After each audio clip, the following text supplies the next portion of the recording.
지난주 한 주간 이렇게 돌아보면 뭐 그렇게 큰 일은 아닌데요. 제가 화요일 날 수면 내시경을 제가 받았습니다. 이 뉴욕이 여러 가지 장점 가운데 하나가 의료 시설이 참 잘 돼 있다고. 제가 처음에 뉴욕에 와서 사역을 할 때 이곳에 계신 목사님들이 그런 말씀을 주셨습니다. 그게 무슨 말인가 했는데 정말 저도 한 2년 정도 살아보니까요, 다른 주에 없는 그런 각종 의료 혜택들을 잘 받아 누리고 있습니다. 제가 너무 받아 누릴 때 죄송한 마음도 있지만, 제가 타주에 살 때 세금을 정말 많이 냈거든요. 제가 그래갖고 뭐 조금은 미안하지만 뉴욕에 살면서 좋은 혜택들을 누리고 있습니다. 5년 전에 한번 이제 수면 내시경을 제가 이제 받아본 적이 있는데요. 무슨 일이 있기 때문에 받은 것은 아니고, 정기 검사하면서 이제 50대가 넘어가면 이때쯤 한번 받아보는 것이 좋겠다. 담당 의사가 이렇게 권유하고, 그래서 날짜를 잡고 이렇게 받았는데요. 준비하는 과정들이 조금 번거롭지만 아마 여러분들 다 받아보셔서 아실 것입니다. 그냥 이렇게 침상에 누우면 금방 끝납니다. 보통 이게 제가 이걸 받으면서 걱정되는 것이, 수면 내시경을 받을 때 이게 전신 마취가 됐잖아요. 그럴 때 엉뚱한 소리를 할 수 있다고.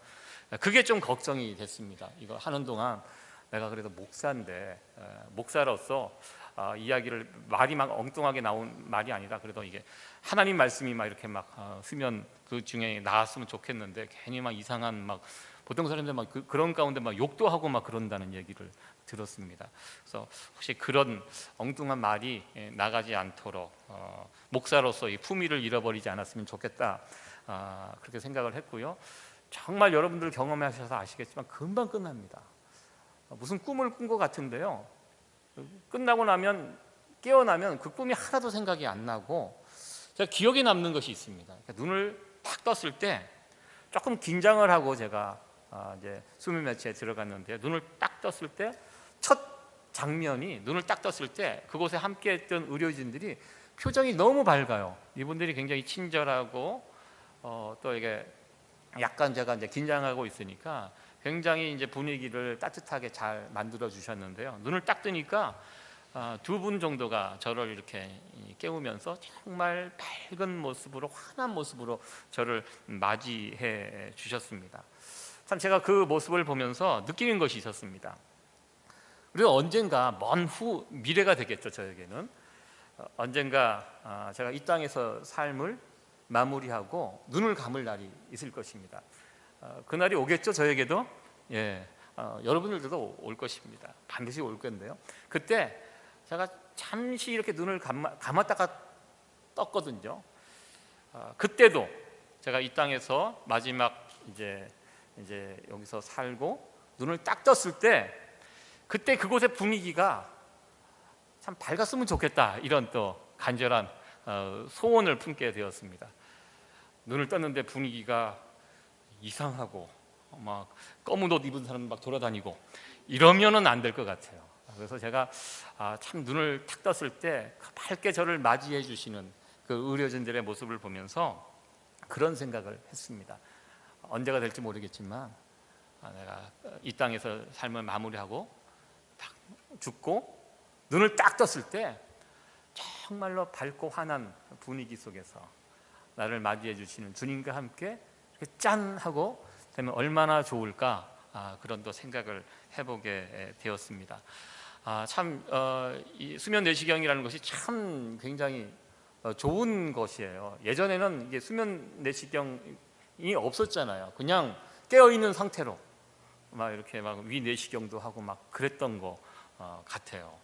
그래서 제가 아는 어느 분은 차라리 이럴 바엔 죽겠다고 할 정도로, 내시경 하는 게 그냥 깨어 있는 상태로 한다고 생각해 보십시오. 얼마나 고통스럽습니까? 그러나 요즘 의학이 참 발달해서요, 그냥 정말 그 한 3초도 안 걸리는 것 같아요. 이렇게 여기에 어떤 약물이 들어가니까 그냥 깊은 잠에 빠지고, 그리고 뭐 1시간도 채 안 돼서 모든 것들이 다 정리가 되고, 참 나날이 과학이 발전함과 동시에 또 이런 의학도 발전한 것 같습니다. 지난주에 끔찍한 뉴스를 하나 접하게 되었습니다. 시험관 아기 의료 사고라고 신문에 이제 한인 신문에도 났는데요. 어떤 사고였냐면 요즘 결혼을 하고 가정을 꾸리고 자녀를 낳지 못하는, 아기를 낳지 못하는 가정들이 예전에 비해서 참 많아지는 것 같습니다. 여러 가지 원인, 이유가 있는데요. 가깝게는 제 주변에 있는 친구들, 목회자 가정 가운데도 정말 한 10팀이 있으면 한 2팀, 3팀이 자녀가 없이 그렇게 지내는 가정들이 있습니다. 예전에는 결혼하면 다 자녀가 생기는 줄 알았는데요. 그것도 아니더라고요. 결혼하는 것도 참 힘들지만 결혼했다고 또 자녀가 정상적으로 생기는 거, 이것도 정말 쉽지 않고요. 또 자녀가 또 정상적으로 태어나고 또 정상적으로 자라나는 거, 정말 모든 순간순간이 하나님의 은혜라는 거, 그래서 다시 한번 깨닫게 됩니다. 지난주에 소개됐던 그 의료 사고는 그랬습니다. 이 가정도 자녀가 없어서 시험관 시술을 통해서 아기를 갖게 되었습니다. 참 의학이 많이 발전했습니다. 제가 아는 어느 가정도 이 시험관 아기를 통해서 자녀들을 얻었어요. 보통 이렇게 되는 경우는 쌍둥이가 많다고 합니다. 쌍둥이로 얻고, 그래서 그 아이들이 잘 자라서 지금 이제 중학생이 됐어요. 남자아이 둘인데, 제가 아는 시험관 시술을 통해서 정말 그 가정에 자녀가 생기고 또 자녀 때문에 정말 행복해하고 정말 교회를 잘 섬기면서 이렇게 아름답게 세워져가는 가정을 보면서, 야, 이 의료기술이 참 이 사람의 생명을 하나님이 주시는데 참 우리의 그 인간의 기술이 거기까지 갔구나. 그러면서 참 그 시험관 아기 시술, 이런 부분에 대해서 생각을 하게 되었는데요. 지난주에 봤던 뉴스는 그런 것이었습니다. 그게 동양계 사람, 뉴욕에 살고 있는, 한국 분인지는 모르겠어요. 동양계라고 이렇게 표시를 했고요. 그 시험관 시술을 한국 병원이, 차병원이라고 이제 병원 이름은 그렇게 나왔는데, LA도 있고 이쪽에도 있는데요. 나중에 이 시험관 시술을 통해서 임신을 하고 10달 아이를 이제 뱃속에 넣고 있다가 태어났는데 보니까 인종이 다른 거예요. 똑같이 이 동양인 쪽 엄마 아빠나 이쪽에서 다 거기서 세포를 추출해 갖고 이렇게 진행을 했는데, 보니까 병원 측에서 실수를 해서 여기다 이 동양계, 동양인 이것을 연결해야 되는데 전혀 다른 인종의 그 세포를 넣어서 이 아이가 보니까요, 동양인이 아니에요. 엄마 아빠는 동양인인데 이 시험관 시술을 통해서 태어난 아기가 동양인이 아닌 거예요. 다른 인종이. 이 큰일 난 것입니다.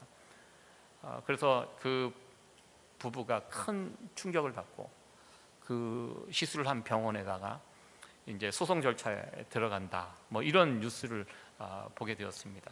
뉴스는 그렇게 길지 않았습니다. 이걸 보면서 굉장히 저도 놀래요. 그러면 어떻게 되는 것인가? 그 부부도 충격을 받았지만 그렇게 태어난 아기의 앞날은 또한 어떻게 될까? 이런저런 걱정을 하면서 그 뉴스를 보게 되었습니다. 요즘은 마음만 먹으면 복제 인간도 만들 수 있는 그런 시대에 우리가 살아가고 있습니다. 이것이 윤리적인 문제 때문에 그 벽을 넘어가지 못하고 있지, 이미 어떤 의학은 똑같은 사람을 만들어낼 수 있는 이런 기술까지 발전했습니다.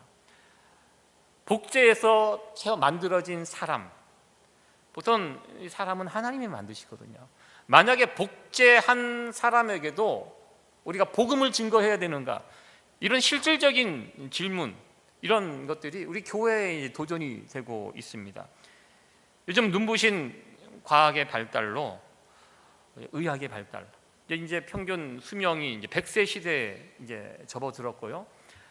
저희와 저 밑에 있는 분들은 120살까지 살 수 있는, 어떤 의사가 방송에 나와서 그러더라고요. 이제 운 나쁘면 200살까지 살 수 있다고, 이런 이야기를 했습니다. 이제 얼마 안 가서 이 암도 정복을 한다고 합니다. 그렇게 해서 인간의 수명이 150살, 200살이 된다면 과연 좋은가? 여러분들 오래오래 살아남고 싶으세요? 이렇게 하지만 내심은 모르겠습니다. 예, 그래도 하루라도 더 오래오래 살아남고 싶은, 이게 어떻게 보면 인간의 기본적인 욕망인데요. 여러분들 창세기에 보면 처음 인류는 거의 1000살을 살았습니다. 아담, 보통 성경에 나오는 인물들이 900 몇 살, 천수를 누리고 살았는데요. 인간이 그렇게 오래오래 살아남아서 한 일이 무엇입니까? 오래오래 살면서 계속 죄를 범하면서 살았습니다. 100년을 살면요, 100년 동안 죄를 짓고요, 1000년을 살면 1000년 동안 죄를 짓고 살아갑니다. 사람이 그래요. 죄가 관영한 이 세상을, 그래서 하나님이 안타까워하시면서 물로 심판하셨습니다. 노아의 홍수 이후에 이제 인간의 수명이 급속도로 줄어들게 되었습니다. 이 인간의 수명이 줄어든 거, 저는 이 성경은 이 죄와 관계가 있다는 것을 우리는 알게 됩니다. 암에 걸려 죽어가는 어느 분이 있었습니다. 마지막 순간 하나님께 메어 달렸습니다. 그래서 기적적으로 그 암에서 고침을 받게 되었습니다. 그리고 그 건강한 몸, 온전한 몸을 가지고 그 남자분이 어떤 그 다음 과정이 어땠냐면, 그 건강한 몸을 가지고 하나님의 영광을 위해서 살면 얼마나 좋겠습니까? 어떤 여자분과 바람이 나서 가정을 깨트리는 그런 모습을 보면서 병을 고침을 받고 몸이 건강해졌는데, 그 회복된 몸을 가지고 결국 죄를 짓고 살아가는 이런 모습, 이게 연약한 우리 인간의 모습이 아닌가, 이런 생각을 해보았습니다. 의학이 발달하면 발달할수록, 인간이 강건해지면 강건해질수록 착하게 하나님의 영광을 위해서 살아가는 것이 아니라 점점 더 그러면 그럴수록 악으로 치우쳐가는 이런 세상의 모습을 보게 됩니다. 요즘 동성애 문제가 굉장히 핫 이슈가 되었습니다. 미국도 그렇고요, 한국도 그렇습니다. 이 남자가 여자를 사랑하는 것이 아니라 남자가 남자를, 또 여자가 여자를, 정말 우리가 생각지도 못했던 그런 모습과 관계들이 그것이 또 좋다고 또 미쳐가는 그런 세상의 모습들을 보게 됩니다. 여러분들 트랜스젠더라는 그런 단어 알고 계십니까? 트랜스젠더. 요즘 성도요, 처음에 태어날 때 자기가 가진 성이 있고 살아가면서 내가 선택하는 성이 따로 있습니다. 이게 법으로 만들어졌습니다. 그래서 성을 쓸 때 자기가 쓰게 되어 있습니다. 제3자가 보고 넌 남자처럼 남자니까 남자라고 쓰지 않고 반드시 자기가 쓰게 되어 있습니다. 나는 내가 보기에는 남자로 태어났지만 살아보니까 나는 남성이 아니라 여성에 가깝다. 그래서 자기를 여성으로 그렇게 생각을 하고, 또 그런 호르몬 주사를 맞으면서 자꾸 남자로서 살아가는 것이 아니라 여자로서의 삶을 살아가는 사람들, 그리고 나중에는 그들이 최종 목표가 수술로 몸을 바꾸는 것입니다. 이게 트랜스젠더들의 모습입니다. 하나님께서 남자와 여자를 만드시고 그렇게 살아가라고 주셨는데, 그렇게 태어났는데 보니까 그게 아닌 거예요, 자기는. 그래서 성도 자기 스스로 자기 의지대로 바꾸고 살아가는, 2017년에 미국을 깜짝 놀라게 했던 뉴스가 하나 있었습니다. 제가 사진을 잠깐 보여주겠는데요. 남자가 애를 배웠습니다. 트랜스젠더입니다. 너무 자꾸 보면 더 이상하니까 제 집사람이 일부 예배 끝나고 나서 빨리 사진을 내리라고 해갖고 잠깐 이런 상황이라는 것을 제가 보여드립니다. 지금 아이를 임신한 사람이 남자처럼 보이는데요, 저 사람이 원래는 여자였습니다. 중간에 성을 바꾼 거예요. 그리고 그 옆에 있던 여자처럼 생긴 사람은 원래 남자였습니다. 그런데 여자로 바뀐 거예요. 제가 이 뉴스가 도대체 무슨 말인지 한참 봤어요. 정상적으로 한 번에 보면 이해가 안 돼요. 그래서 제가 이 뉴스를 한 줄 한 줄 꼼꼼히 읽어봤습니다. 도대체 어떻게 된 상황인가? 제가 잠깐 설명을 드렸는데 여러분 이해가 되십니까? 이해하고 싶지도 않으시죠, 여러분들? 예, 그런 상황이에요. 근데 이렇게 이런 사람들이 만나서 결혼을 했어요. 원래 여자였던 사람은 남자로 바뀌어 있고, 또 원래 남자였던 사람은 여자로 바뀌어가고 있고, 그런 상황에서 결혼을 했습니다. 어떻게 보면 남자 여자가 만나서 결혼을 한 것 같습니다. 그러나 원래 성이 둘 다 바뀌어 있는 상황입니다. 그래서 가정을 꾸렸는데요, 가정을 꾸리다 보니까 자녀 욕심이 생긴 거예요. 거기서 우리 가정에 자녀가 있으면 좋겠다, 자녀가 있으면 우리들의 사랑이 더 온전해지겠다, 이 생각을 하고 자녀를 가지려고 알아보니까 다른 거는 다 바뀌었는데 마지막 그 단계는 아직 이 사람들이 가지고 있는 겁니다. 수술을 그 단계까지는 하지 않았어요. 마지막 최종은 거기도 이제 수술을 하면 완전히 여자 남자로 자기들끼리 이제 바꿀 수 있는데요, 거기까지는 간 게 아니에요. 그래서 그 사람들 사이에서 임신이 된 거예요. 그리고 이제 아기를 갖고, 그리고 정상적으로 출산을 했습니다. 이 모든 과정을 자신의 페이스북에 올리면서 사람들에게 보여줬어요. 그것이 2017년도 미국 사회에서 일어난 모습입니다. 이게 법적으로 아무런 하자가 없어요. 그리고 이것을 보고 많은 사람들이 응원하고, 그 가정을 또 축복하고 그랬습니다. 저는 그 기사를 보면서 이것이 참 오늘날 이 교회에 던져지는 질문이기도 합니다. 이 가정을 우리가 어떻게 해야 할 것인가, 어떻게 바라봐야 할 것인가. 저는 그 뉴스를 보면서 그 아기가 걱정이 됐어요. 그렇게 태어난 아기가 태어나고 보니까 자기를 낳아준 사람이 누구예요? 자기를 낳아준 사람이 엄마인데요, 지금 아빠의 모습으로 있는 거예요. 엄마가 아빠가 되고, 아기가 굉장히 모르겠어요. 살아가기가 쉽지 않을 것 같아요. 엄마가 아빠가 되어 있고 아빠가 엄마가 되어 있는 그 가정 속에서 이 아기의 삶도 어떻게 될 것인가, 참 그 부분을 생각하니까 정말 아기가 불쌍해졌습니다. 이제 인간이 이제 이 눈부시게 발전하는 이 과학 기술, 의료 기술, 하나님의 영역까지 이제 도달하게 되었습니다. 오직 하나님만이 생명을 창조하시고, 자식은 여호와의 주신 기업이라고 성경은 말씀을 하셨는데요, 자식도 자기들 마음대로 생각대로 자녀를 낳습니다. 자녀를 만듭니다. 아주 좋은 유전인자들끼리 결합을 해갖고 정말 뛰어나고 똑똑한 사람들을 이미 엄마 뱃속에서부터 다 조작을 해서 만들 수 있는 그런 시대에 우리가 살아가고 있습니다. 창세기에 하나님의 권위에 도전했던 그 바벨탑을 쌓았던 사람들의 모습을 우리는 기억하고 있습니다. 그 모습이 오늘날 그대로 재현되고 있는 것들을 보게 됩니다. 이런 모습은요, 하나님의 창조 질서를 허물어뜨리는 참 악한 행위들입니다. 악한 행위지만 세상은 그것이 악하다라고 생각하지 못하고 있습니다. 오늘날 이 벌어지고 있는 이 모든 문제의 근원이 무엇입니까? 모든 문제의 근원, 이 세상이 악이 넘쳐나는 모든 문제의 근원은 그들 안에 하나님이 없다는 것입니다. 하나님을 모르기 때문에 벌어지는 일들이라는 것입니다. 하나님은 이 세상 모든 만물을 만드신 창조주 하나님이십니다. 여러분들 이 사실 확신하고 계십니까? 하나님은요, 창조주 하나님이십니다. 하나님이 만드셨습니다. 하나님이 만드셨기 때문에 하나님의 뜻대로 살아가는 것, 하나님의 계획대로 살아가는 것, 하나님이 인간을 만드시고 어떻게 살아가라, 하나님께서 다 디렉션을 주셨습니다. 그대로 살아가는 것이 인간이 가장 행복하고 온전한 모습인 것을 우리는 다시 한번 깨닫게 됩니다. 우리가 마트에서 물건을 사게 되면 그 물건 안에 디렉션이 들어 있습니다. 보통 미국에서 물건을 사면 다 조립식이에요.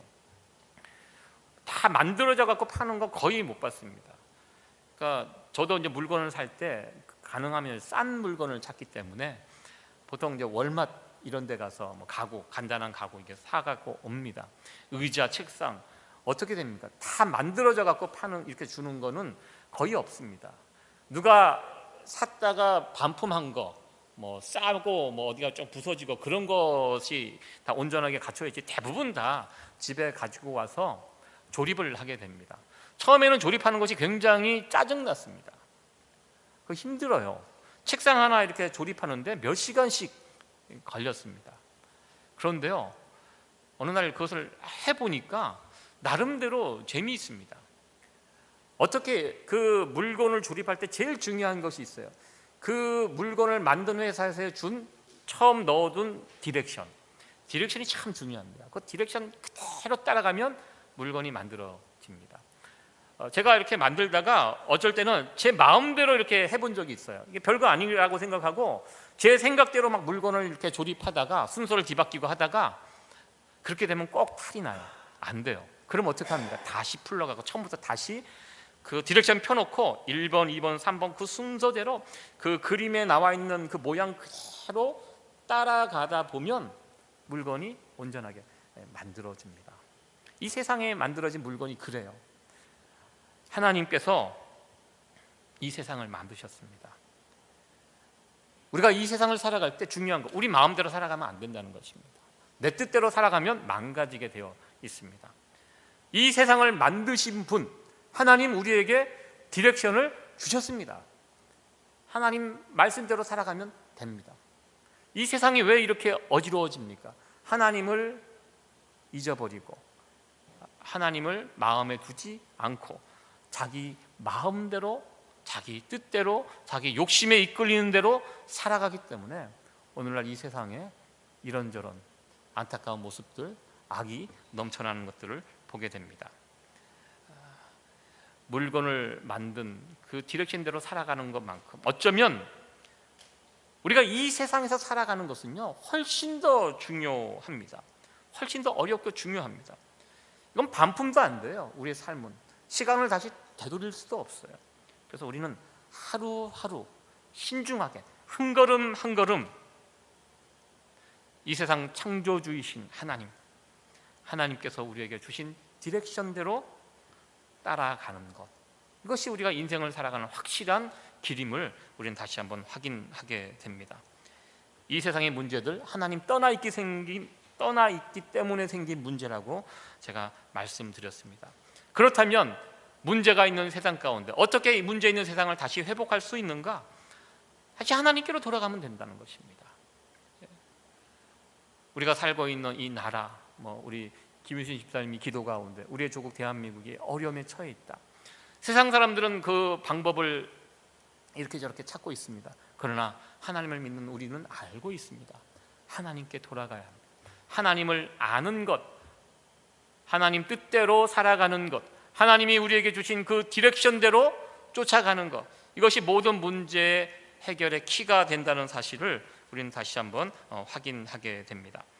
성경이 말하는 디렉션, 성경에 참 수많은 하나님이 우리에게 주신 디렉션이 있습니다. 이 성경의 디렉션 두 가지만 제가 말씀을 드리겠습니다. 여러분들 신앙생활에서 참 중요한 부분이 이 두 가지 디렉션이에요. 하나님을 믿는 것, 하나님이 우리에게 주신 것, 예수님을 믿는 것, 그리고 예수님 말씀처럼 서로 사랑하며 살아가는 것. 예수와 사랑, 이 두 가지 우리에게 주신 확실한 디렉션입니다. 이 두 가지 디렉션을 우리가 잘 지키면 우리가 살아가는 이 세상, 좁게는 우리의 가정, 우리의 교회 훨씬 더 지금보다 행복하고 온전하게 세워져 갈 수 있다는 것입니다. 오늘부터 요한복음을 함께 살펴보기를 원합니다. 서론이 좀 길었습니다. 요한복음, 사도 요한이 쓴 성경인데요, 요한복음 20장 31절에 요한복음을 왜 썼는지 그 목적을 밝히고 있습니다. 우리 요한복음 20장 31절 말씀 같이 한번 읽어보도록 하겠습니다. 시작. 오직 이것을 기록함은 너희로 예수께서 하나님의 아들 그리스도이심을 믿게 하려 함이요 또 너희로 믿고 그 이름을 힘입어 생명을 얻게 하려 함이니라. 아멘. 요한복음을 읽으면요 예수님을 믿게 된다는 것입니다. 굉장히 중요한 표현입니다. 여기서 믿게 한다, 여기 믿게 한다, 믿게 하려 함이요 이렇게 되어 있는데요, 이 믿게 한다, 이 두 가지 해석이 있습니다. 믿음이 없는 사람들, 초신자들이 요한복음을 읽으면 예수님을 믿게 된다는 그런 뜻이기도 합니다. 그래서 지금도 선교사님들이 그 선교지 나가실 때 어떤 족속을 복음으로 복음을 전할 때 제일 먼저 번역하는 책이 요한복음입니다. 요한복음을 읽으면 예수님을 알게 되고 예수님을 믿게 됩니다. 그래서 이건 전도용으로 이게 믿게 한다, 이런 의미가 있기도 하고요. 또 하나는 이미 믿는 사람들, 예수님을 믿는 사람들에게도 해당되는 말씀이라고 생각합니다. 이미 예수님에 대한 믿음을 갖고 있는 사람이 요한복음을 읽으면 내가 가지고 있는 그 믿음이 자라나고 성숙하게 되는 이 교육의 목적, 이 믿게 한다 동사 안에 이 두 가지 목적이 다 담겨져 있다, 이렇게 이야기하고 있습니다. 그래서 저는 앞으로 요한복음의 말씀을 몇 번에 걸쳐서 이제 설교할지 모르겠지만 주일날 요한복음의 말씀을 다루기를 원합니다. 그래서 이 요한복음이 말하는 예수님, 우리의 모든 것 되시는 예수님, 예수님에 대해서 더 보다 확실하게 살피고, 그래서 다시 한번 저와 여러분들이 가지고 있는 이 믿음이 없는 분들은 이 시간을 통해서 믿음이 생기고, 또 이미 가지고 있는 믿음이 더 굳건해지고 자라날 수 있는, 세워질 수 있는 그런 시간이 되어지기를 또 기대해 봅니다. 예수님을 믿는 거 왜 중요한가? 우리는 예수님을 믿어야 하나님을 알게 되고요, 하나님을 향한 믿음을 가질 수 있기 때문입니다. 세상이 하나님을 모르는 이유는요, 어떻게 보면 그들이 예수님을 믿지 않기 때문입니다. 좀 여러분들 이상하게 들릴지 모르겠지만 예수님을 믿지 않으면 절대로 하나님께 나갈 수 없습니다. 하나님께서 그렇게 세팅을 해 놓으셨어요. 하나님을 믿으려면 예수님을 통해서 하나님을 믿을 수 있도록. 우리가 오늘 요한복음 1장 1절에서 5절 말씀을 읽었습니다. 어떻게 보면 되게 좀 어려운 부분이에요.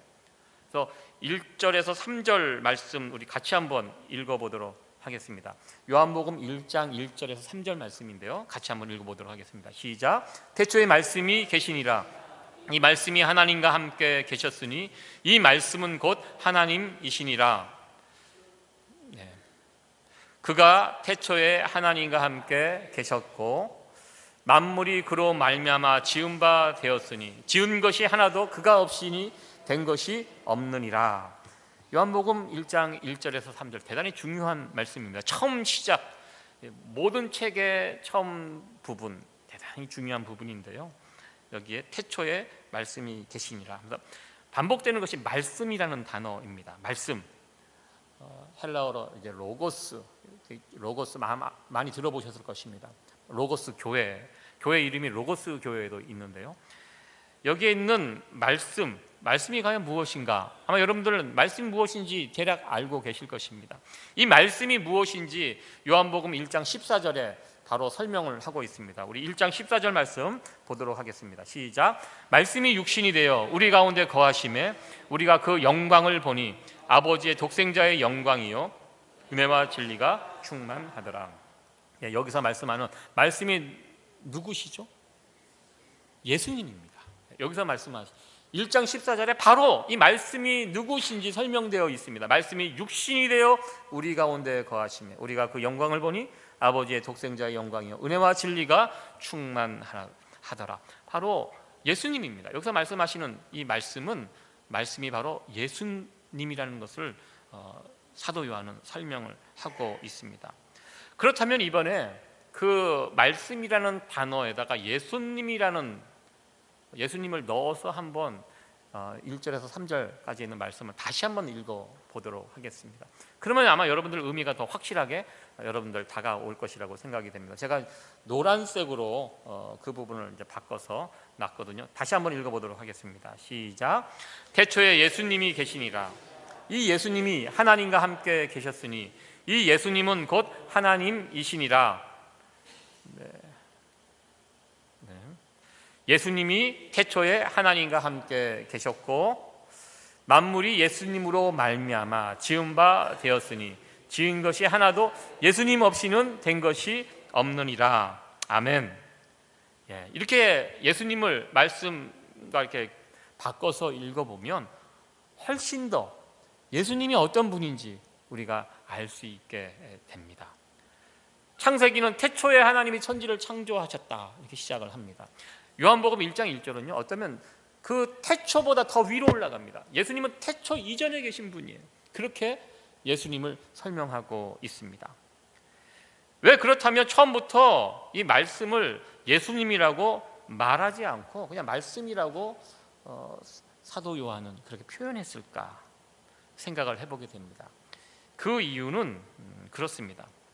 하나님은 예수님을 통해서 우리에게 말씀하셨다는 것입니다.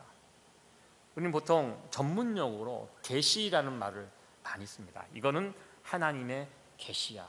왜 계시가 필요한지 아십니까? 계시가 아니고서는 알지 못하기 때문에 계시가 필요한 겁니다. 하나님의 계시, 하나님이 왜 계시가 필요합니까? 사람은요, 인간은 하나님을 근본적으로 알 수 없습니다. 질적으로 존재가 달라요. 땅바닥에 기어다니는 개미가 아무리 똑똑한 개미가 있어도 인간의 존재를 확실하게 모릅니다. 그냥 어렴풋이 압니다. 인간의 속속 구석구석을 개미가 알 수 없듯이 아무리 똑똑한 인간이 있어도 그 완벽하신 완전하신 하나님을 알 수가 없습니다.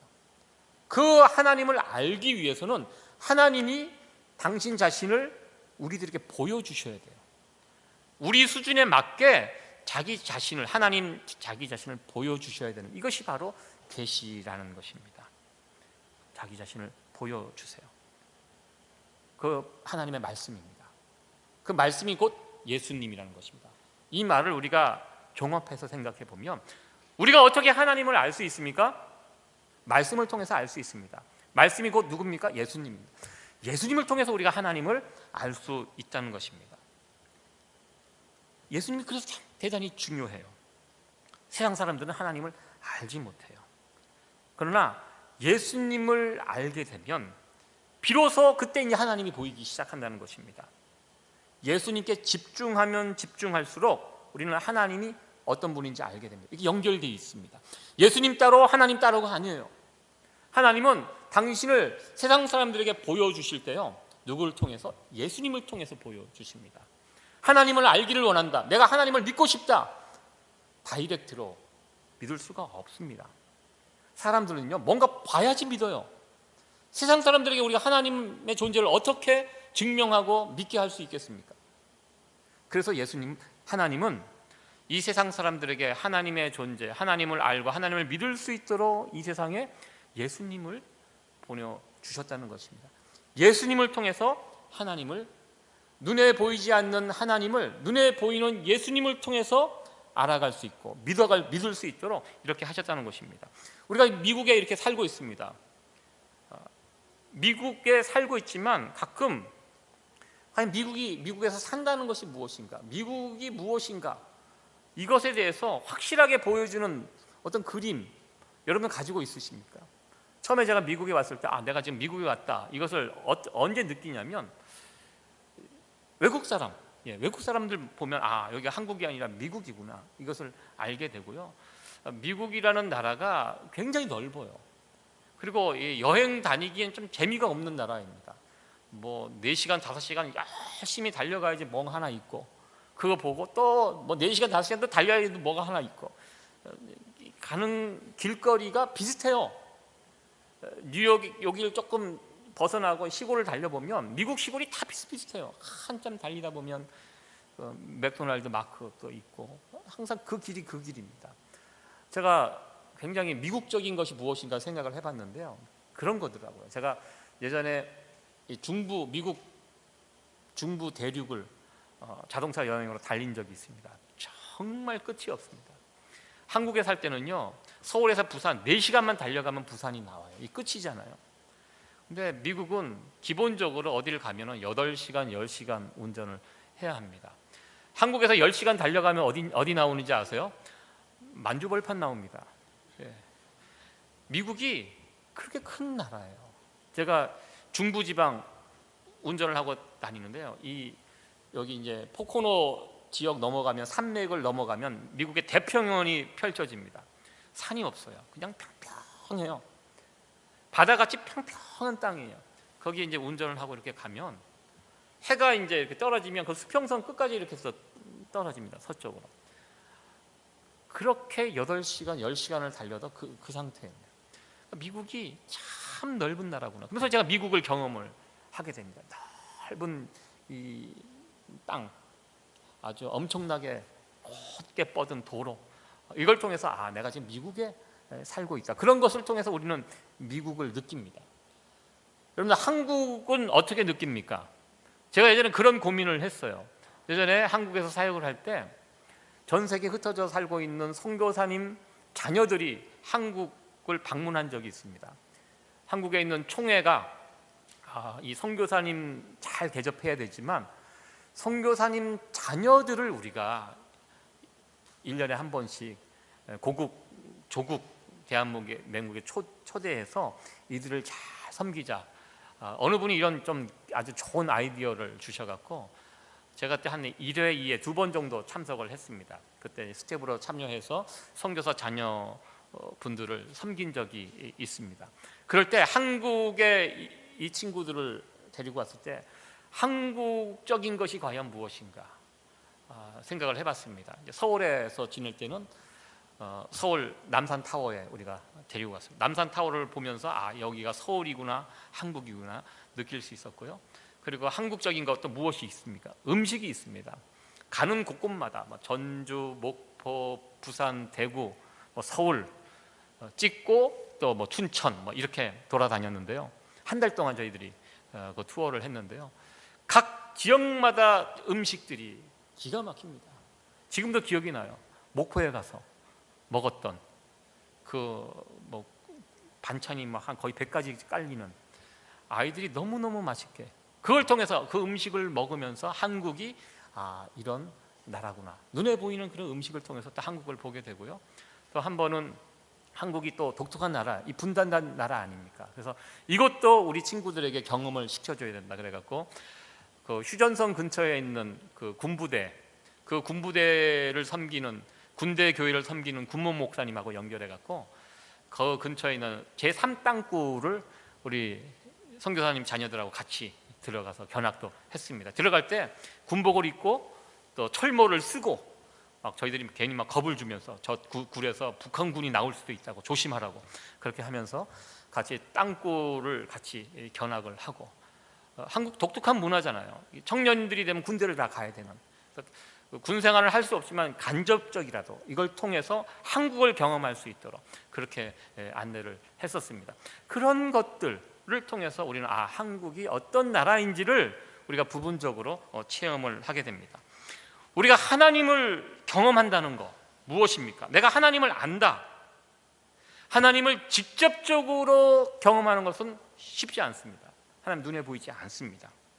우리가 눈에 보이지 않는 그 하나님을, 지금 우리가 하나님을 믿는 사람이 됐는데요, 아예 하나님을 모르는 사람들, 하나님을 어떻게 알게 하고 하나님을 믿게 할 수 있는가? 그 일을 위해서 누가 오셨습니까? 하나님께서 말씀하셨고요. 말씀이 예수님이, 예수 그리스도가 이 땅에 오셨다는 것입니다. 하나님을 알게 하기 위해서. 1장 18절 말씀입니다. 우리 같이 한번 읽어보도록 하겠습니다. 시작. 본래 하나님을 본 사람이 없으되 아버지 품속에 있는 독생하신 하나님이 나타내셨느니라. 아멘. 하나님을 본 사람이 없어요. 그래서 하나님 믿는 것이 어려워요. 불가능해요. 그래서 하나님께서 독생자 예수 그리스도를 이 땅에 보내주셨습니다. 그래서 그 예수님을 보면 하나님이 어떤 분인지를 알게 됩니다. 우리가 남산타워를 보면 서울, 대한민국 알듯이 예수님을 보면 하나님이 어떤 분인지를 알게 된다는 것입니다. 특별히 사도 요한, 하나님은 사랑이시다라고 고백했던, 이 귀한 고백을 했던 사람이 사도 요한입니다. 어떻게 이런 고백이 나왔습니까? 사도 요한은 예수님과 3년 동안 공생애를 같이 했습니다. 가까이에서 예수님을 직접 보고 만지고 그 음성을 듣고 한 공간에서 살았습니다. 예수님이 어떤 분인지, 그리고 예수님을 알면 알수록, 예수님을 믿으면 믿을수록 하나님이 어떤 분인지를 알게 됐다는 것입니다. 그래서 나왔던 놀라운 고백이 하나님은 사랑이시다. 왜? 하나님은 우리와 같은 죄인들을 살리기 위해서 아들 예수 그리스도를 보내주시고 십자가에 달려 죽기까지 우리를 사랑하여 주신 분이다. 사도 요한이 예수님의 모습을 보면서 하나님을 느끼고 경험했다는 것입니다. 그래서 우리가 하나님을 알기 위해서는 예수님을 더 확실히 믿어야 한다는 것입니다. 이 말씀 우리에게 그대로 적용이 된다는 것입니다. 내가 하나님을 더 알아가기 위해서, 내 믿음이 더 온전해지기 위해서 우리가 가장 집중해야 될 거 예수님입니다. 예수님에게 더 집중하면 집중할수록, 예수님을 알면 알수록 하나님을 향한 나의 믿음이 더 든든해지고 온전해진다는 이 사실, 오늘 요한복음 1장 1절에서 3절이 주는 귀한 교훈의 말씀입니다. 이 사복음서가 다 예수님에 관해서 예수님의 행적을 다루고 있습니다. 특별히 요한복음은 예수님이 어떤 분인지, 예수님을 통하여 비춰진 이 생명의 빛이, 이 생명의 빛을 통하여 우리가 하나님을 어떻게 믿을 수 있는지, 이 부분을 보여주는 책이 요한복음의 책입니다. 앞으로 이 요한복음을 통해서 이런 은혜가 우리 가운데 있기를 기대해 봅니다. 예수님을 더 풍성히 알아서 하나님을 향한 믿음이 더 굳건해지는. 왜? 지금 이 세상의 문제가 무엇입니까? 창조주 하나님을 잃어버렸습니다. 그들 가운데, 그들 마음 가운데 하나님이 없습니다. 하나님이 없으면요, 문제가 생길 수밖에 없습니다. 계속 이런 식으로 나가다 보면 바벨탑을 심판하셨던 하나님, 죄로 관영한 이 세상을 물로 심판하셨던 그 하나님의 심판이 이 죄로 관영한 이 세상 가운데 언젠가는 임하게 될 날이 올 것이라고 생각을 해보았습니다. 하나님은 우리의 창조주가 되십니다. 우리는 창조주 하나님이 원하시는 방식으로 살아갈 때 가장 온전해지고 행복해질 수 있습니다. 저는 이 믿음이 있습니다. 여러분들 이 믿음 가지고 계십니까? 우리는 하나님 방식대로 살아가야 돼요. 우리뿐만 아니라 이 세상도 하나님 방식대로 살아가야 합니다. 이 세상도에 하나님이 필요해요. 저들이 하나님을 알아야 돼요. 여러분들, 우리가 하나님을 모르는 사람들에게 그 하나님을 어떻게 알게 할 수 있습니까? 하나님은요, 그 방법으로 예수님을 우리에게 보내주셨습니다. 예수님을 통해서 하나님을 알 수 있도록 그렇게 하셨습니다. 다음 시간부터 이제 또 살펴보겠는데요, 예수님 당시는 예수님으로 인하여 충분했습니다. 그렇죠. 예수님 눈에 보여요. 그들 앞에서 말씀하시고 함께 생활하셨습니다. 그 보이는, 눈에 보이는 예수님을 통해서 보이지 않는 하나님을 그들이 알게 되고 믿게 되었습니다. 그러나 그 다음 이 요한복음 1장 3절 다음에 4절 5절 말씀이 나오고요, 그 다음에 6절부터 세례 요한의 사역이 나옵니다. 이제 오늘날 예수님도 안 보이고 하나님도 보이지 않아요. 하나님을 모르는 저들에게 어떻게 하나님을 증거할 수 있는가? 예수님을 어떻게 증거할 수 있는가? 그러니까 세례 요한의 사역이 필요하다는 것입니다. 예수님을 예수님 되게 알려주는 사역. 그래서 이 전도라는 것이 바로 그것입니다. 전도가 무엇입니까? 전도 대상자가 필요하고요, 전도자가 필요하고 성령님, 이 3자 간의 대화가 전도라고 이야기합니다. 그래서 바로 요한복음에 나오는 사역이 세례 요한의 사역이 필요합니다. 예수님을 알려주는 사역. 빛이 이 땅에 왔는데 빛 대신 예수님이 이 땅에 오셨습니다. 하나님을 알려주기 위해서 오셨습니다. 그런데 세상 사람들이 어두워서 그 빛을 알아보지 못한다고 오늘 본문의 말씀은 이야기하고 있습니다. 어떻게 합니까? 그 빛을 빛되게 알리는 사역, 누군가 이 사역을 해야 한다는 것입니다. 그것이 바로 이어지는 사도 세례 요한의 사역이었습니다. 요한복음 17장 3절에 있는 말씀입니다. 같이 한번 읽어보도록 하겠습니다. 시작. 영생은 곧 유일하신 참 하나님과 그의 보내신 자 예수 그리스도를 아는 것입니다. 아멘. 영원한 생명, 우리가 앞으로 우리의 신앙생활에서 더 집중해야 될 것, 예수 그리스도를 알아가는 일입니다. 예수님을 더 굳게 믿는 일입니다. 우리뿐만 아니라 온 인류의 행복이 하나님을 아는 것에 달려 있습니다. 하나님을 어떻게 알 수 있는가? 예수님을 통해서 우리는 하나님을 알 수 있게 됩니다. 이 요한복음의 주제이기도 합니다. 앞으로 이 요한복음의 말씀을 통하여 예수님을 향한 우리의 참된 지식과 믿음이 더욱더 깊어져 가고 온전해져 갈 수 있기를, 그래서 하나님을 더 뜨겁게 믿는 사람으로, 하나님의 믿음의 사람으로 세워져 갈 수 있기를 간절히 축원드립니다. 네, 기도하시겠습니다.